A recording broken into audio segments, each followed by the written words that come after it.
ఈ రోజే డౌన్లోడ్ చేయండి. మీ ఫేవరెట్ షోస్ చూడండి.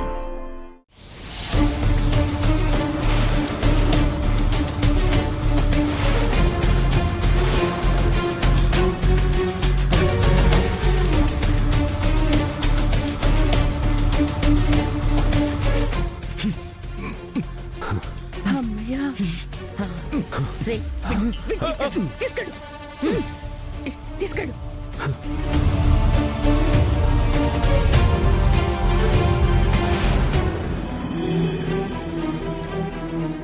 ఏమైంది రాజు? ఆ రాఘవ వచ్చాడు అమ్మగారు. ఎక్కడా దొరికాడా? ఇప్పటిదాకా కనిపించి మాయమైపోయాడు.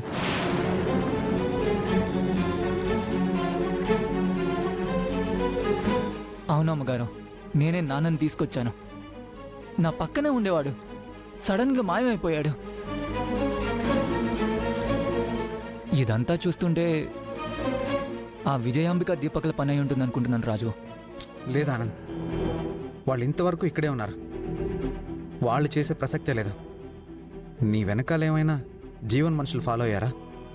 లేదు రాజు, మేము ఇంటికెళ్ళి మీరు బోనాలకు వచ్చారని తెలుసుకొని ఇక్కడికి వచ్చాం. మమ్మల్ని ఎవరు ఫాలో అవ్వలేదు.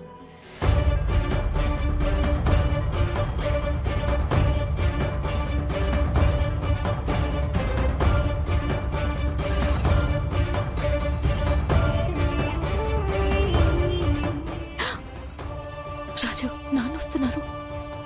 ఆనంద్, ఇక్కడి నుంచి నువ్వు వెళ్ళిపో. అమ్మా రుక్మిణి, నాయనా బయలుదేరదామా? వెళ్దాం నాయనా. చంద్ర, పూజాలందరికీ అన్ని చేసినట్టేనా? అన్ని పూర్తి బోనాల దగ్గర కూడా.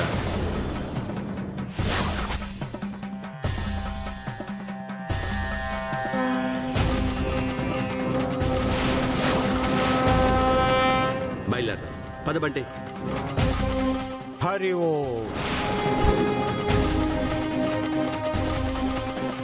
ఎవరు స్వామి మీరు? ఎందుకు ఆవిడ అలాగే చూస్తున్నారు? ఈ తల్లి ప్రయాణంలో అడుగడుగు నా గండాలున్నాయి స్వామి.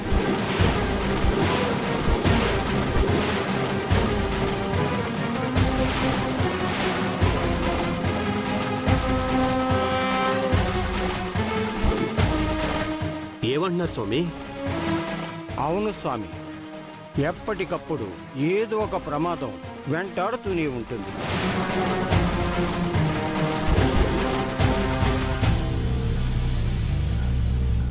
ఇప్పుడు కూడా ఒక ప్రాణగండం నుండి అమ్మవారు బయటపడేశారు.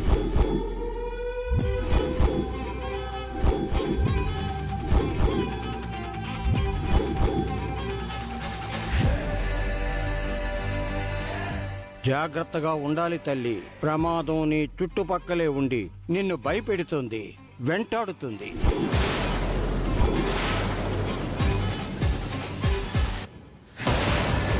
ముందు ముందు నీ జీవితంలో ఒక ప్రళయం రాబోతుంది తల్లి. ప్రళయం?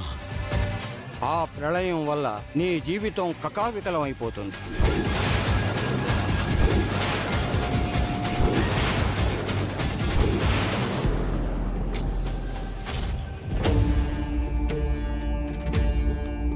హరి ఓ. స్వామీజీ, అమ్మ రుక్మిణి. నాయనా ఏం కాదు నాయనా, నువ్వేం భయపడు మాకు. లేదమ్మా, ఆయన అలా చెప్పాడంటే నాకెందుకు. నాయనా నాకేం కాదు. తమ్ముడు, నాయనా అతను ఎవరో పిచ్చోళ్ళ ఉన్నాడు. అతను మాటలేం పట్టించుకోవద్దు. మన రుక్మిణికి ఏమీ కాదు, అదంతా అబద్ధం.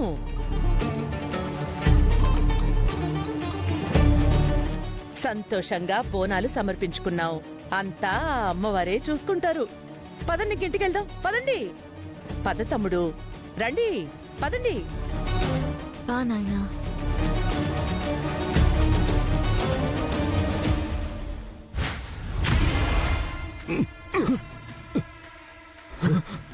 రై, కూర్చోరా, కట్టేట్రా. తప్పించుకుంటావా?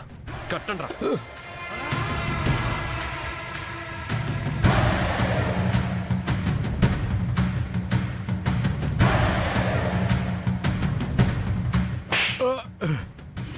ఇద్దరు సన్నాసులున్నారు, తున్నపోతుల్లో ఉన్నారు. ఒక్కడిని కాపలా కాయలేకపోయారు. మీరొక సన్నాసులు, మిమ్మల్ని నమ్ముకున్న ఆ జీవనం పెద్ద సన్నాసి. ఎరా పోతే పోనీలే అని ప్రాణాలతో వదిలిపెడుతుంటే నువ్వొచ్చి మాకు వ్యతిరేకంగా చెప్పాలనుకుంటున్నావా? మమ్మీ, ఇంతకాలం వీడొక్కడే మన చేతుల్లో ఉండేవాడు. ఇప్పుడు వీడి కొడుకు ఆనంద్ కూడా వచ్చాడు. రే దీపక్, వీడి కొడుకు ఎక్కడ కనిపిస్తే అక్కడే చంపేరా. వద్దు, నా కొడుకు నేను చేయొద్దు. వద్దు, ఏం చేయొద్దు. మీరు చెప్పినట్టే చేస్తాను. నా కొడుకు నేను చేయొద్దు. మేం చెప్పినట్టు వినేవాడివే అయితే రాజు రూపల్ని వెతుక్కుంటూ గుడిదాకా వచ్చేవాడివే కాదు. నీకు మేమంటే భయం లేదు. మమ్మీ, భయం పుట్టించడం ఎంతసేపు మమ్మీ? ఇప్పుడే వెళ్ళి ఆనంద్ గారిని చంపేస్తా. వద్దు, మీరు చెప్పినట్టే వింటాను.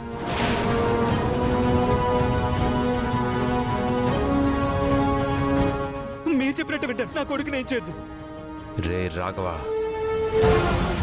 ఇంకొకసారి నువ్వు రాజు రూపల్ని కలవాలని ప్రయత్నించినా, మా మావయ్యని కలవాలని ప్రయత్నించినా పోయేది నీ ప్రాణం మాత్రమే కాదు, నీ కొడుకు ప్రాణం కూడా పోతుంది.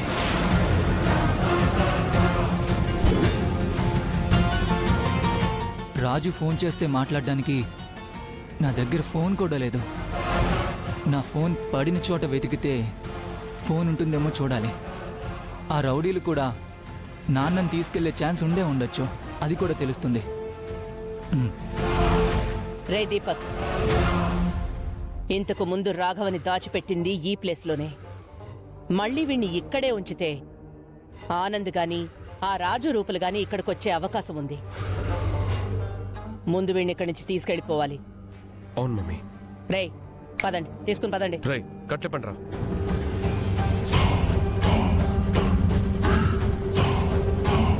తీసురండి రా.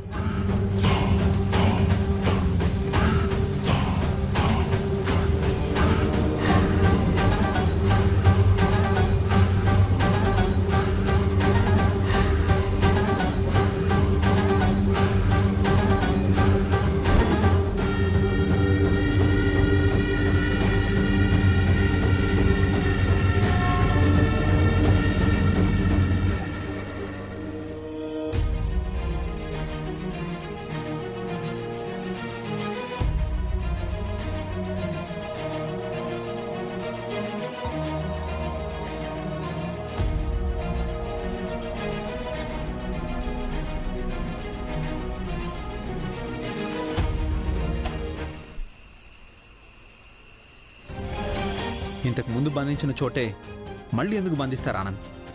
ఖచ్చితంగా చోటు మార్చుంటారు. ఛే, చెస్లో మిస్ అయ్యాడు. రాఘవని పట్టుకుంటే పెద్దయ్యకి నిజం తెలిసిపోయేది. అదే గనక జరుగుంటే అమ్మగారి పరిస్థితి మరోలా ఉండేది. విజయాంబిక, దీపక్లు అరెస్ట్ అయ్యి ఏ జైలుకో వెళ్ళుండేవాళ్ళు.